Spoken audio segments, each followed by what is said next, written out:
দর্শক, BNP chairperson Begum Khaleda জিয়ার শারীরিক অবস্থার আরও খবর জানাতে চাই আপনাদের। এভার কেয়ার হাসপাতাল থেকে যোগ দিচ্ছেন সহকর্মী কাজী ফয়সাল।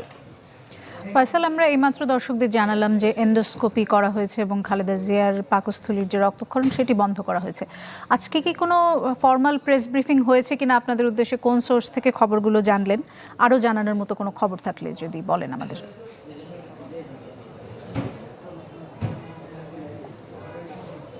বিজলি কেবলস এর স্কিন কোটেড ইনসুলেশন আগুন প্রতিরোধী। বিজলি কেবলস, নিরাপদ আজীবন। দোলা, যেহেতু মেডিকেল বোর্ডের সঙ্গে আমাদের চ্যানেল 24-এর একাধিক প্রতিনিধির সঙ্গে যোগাযোগ রয়েছে এবং আমরা খুব নির্দিষ্ট সোর্সেই কিন্তু আমরা এই মেডিকেল বোর্ড থেকেই এই তথ্য পেয়েছি যে ওনার এন্ডোস্কোপি সম্পন্ন হয়েছে এবং ওনার যে পাকস্থলী যে রক্তক্ষরণ সেটি এর ফলে বন্ধ করা হয়েছে। এবং এই সিদ্ধান্ত কিন্তু বেগম খালেদা জিয়ার পুত্রবধূ, বড় পুত্রবধূ তারেক